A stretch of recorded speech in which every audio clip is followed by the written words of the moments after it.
Friends, अगर मैं आपको दो ऑप्शंस दूं कि आप अगले 1 घंटे के लिए इन दोनों में से कोई एक टास्क करो, पढ़ाई करना या YouTube पे टाइम पास करना, तो आप क्या करना पसंद करोगे? ऑब्वियसली YouTube पे वीडियोस देखना, ये जानते हुए भी कि पढ़ने से या कुछ प्रोडक्टिव काम करने से आपका ही फायदा होगा, आप फिर भी YouTube यूज करना प्रेफर करोगे। ऐसा क्यों?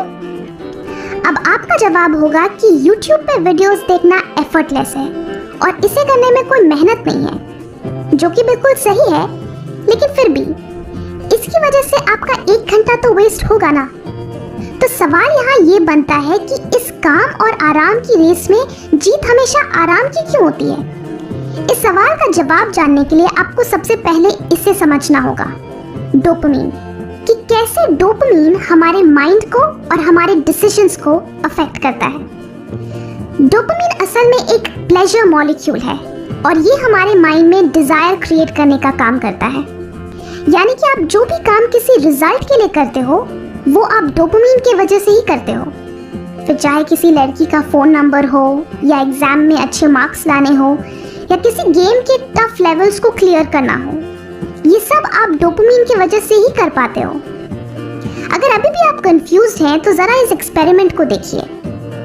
ये एक्सपेरिमेंट कुछ साइंटिस्ट ने चूहों के ऊपर किया था, जिसमें उनके ब्रेन में इलेक्ट्रोड्स लगाए गए थे। एक कंट्रोलर की मदद से साइंटिस्ट उन चूहों के ब्रेन में रिलीज होने वाले डोपामिन को कंट्रोल कर रहे थे। उन्होंने ऑब्जर्व किया कि जब चूहों के ब्रेन में डोपामिन बढ़ा दिया जाता था तो वो बिना कुछ खाए पिए, बिना रेस्ट किए सिर्फ अपने केज को खोलने की कोशिश करते रहते, और वहीं जब उन पर डोपामिन का रिलीज बिल्कुल बंद कर दिया जाता तो वो कुछ भी करना पसंद नहीं करते, ना खाना, ना पीना और ना ही मेटिंग। इस दौरान वो किसी भी काम में 1% भी एफर्ट नहीं लगाते थे। इंसानों के ब्रेन को भी डोपामिन कुछ इसी तरह से अफेक्ट करता है। हम अपने दिमाग में डोपामिन की वजह से ही अलग अलग काम की प्रायोरिटी सेट करते हैं। यानी हम वो काम करना ज्यादा पसंद करते हैं जिसे करते वक्त डोपामिन ज्यादा रिलीज होता है। वो काम जिसे करने पर हमें ज्यादा रिवॉर्ड मिलने के चांसेस होते हैं, वो हमें ज्यादा मोटिवेट करते हैं और उसे हम पहले करते हैं। अगर ये रिवॉर्ड्स हमें तुरंत नहीं मिलते तो फिर हमें उस काम को करने का मन भी नहीं करता, जैसे पढ़ाई या ऑफिस के काम। बट वहीं अगर आप कोई वीडियो गेम खेले तो उसके हर लेवल को क्रॉस करने पर आपके ब्रेन में हाई डोपामिन रिलीज होता है। ये हाई डोपामिन हमारे लिए बहुत खतरनाक होता है, क्योंकि उसके बाद हमें कम डोपामिन वाली चीजें बोरिंग लगने लगती हैं, जैसे स्टडीज एंड वर्कआउट, क्योंकि ये काम हमें तुरंत रिवॉर्ड नहीं देते। इसलिए ये हमारी माइंड में काफी कम डोपामिन रिलीज करते हैं और हमारे प्रायोरिटी लिस्ट में भी सबसे नीचे आते हैं। डोपामिन हमारी लाइफ में बहुत असर डालता है। जैसे अगर एक ड्रग एडिक्ट की बात करें तो जब तक वो ड्रग्स लेता रहता है तब तक उसे काफी डोपामिन मिलता है। ड्रग्स उसके हेल्थ के लिए सही नहीं है, ये जानते हुए भी वो चाहकर भी उसे नहीं छोड़ पाता। क्यों? क्योंकि नॉर्मल लाइफ के नॉर्मल कामों में इतना डोपामिन नहीं मिलता। सिमिलरली, लोग जंक फूड खाना ज्यादा एंजॉय करते हैं। उन्हें पता है कि वो हेल्दी नहीं है, बट क्योंकि उससे हाई डोपामिन रिलीज होता है इसलिए वो उसे रेजिस्ट नहीं कर पाते। इसी तरह बार बार फोन चेक करना या सोशल मीडिया पे नोटिफिकेशंस चेक करना हमें इंस्टेंट रैंडम रिवॉर्ड अश्योर करते हैं, जिसकी वजह से लोग इसके एडिक्ट हो जाते हैं। तो ये हमें किस हद तक अफेक्ट कर रहा है ये अब आप समझ गए होंगे। तो इसका सोल्यूशन क्या है? इसका सोल्यूशन है डोपामिन डिटॉक्स, यानी हाई डोपामिन वाली चीजों से छुटकारा। आइए समझते हैं कैसे।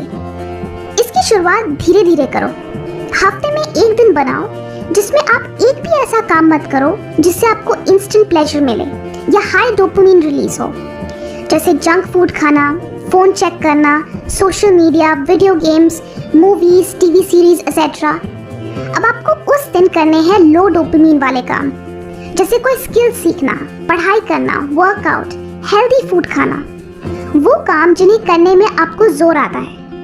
ये सब काम आपको इनिशियली जरूर बोरिंग लगेंगे और आपका पूरा दिन भी बोरिंग ही जाएगा, लेकिन ट्रस्ट मी, उस दिन के बाद से आप देखेंगे कि ये तरीका एक्चुअली काम कर रहा है। शुरुआत में आपको इसे हफ्ते में 1 दिन रखना है, उसके बाद हफ्ते में 2 दिन करना है और फिर ऐसे ही आगे बढ़ते जाना है। इस डोपामिन डिटॉक्स के दौरान आप अपने लिए एक रिवॉर्ड प्रोग्राम भी रख सकते हो, क्योंकि ऑब्वियसली आप दिन भर तो काम नहीं कर सकते, तो थोड़ा एंटरटेनमेंट तो बनता ही है। सो लेट्स से 1 घंटे काम करने के बाद आप खुद को 10 to 15 मिनट्स का एंटरटेनमेंट ब्रेक देते हो, यानी हाई डोपामिन वाली चीजें करते हो।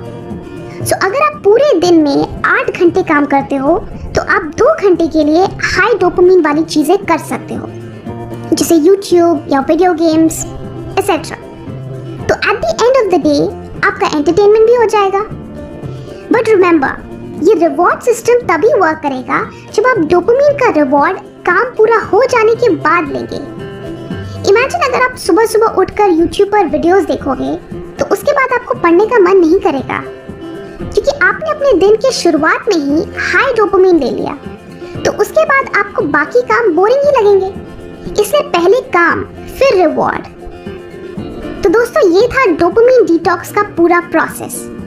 ये स्टार्टिंग में आपके लिए मुश्किल होगा और आप शायद बोर्ड भी फील करो, लेकिन जब आप इसे पूरे सीरियसनेस के साथ फॉलो करोगे देन धीरे धीरे आगे बढ़ने पर चीजें आसान होती जाएंगी और एक के बाद एक आप अपने गोल्स को अचीव करते जाओगे।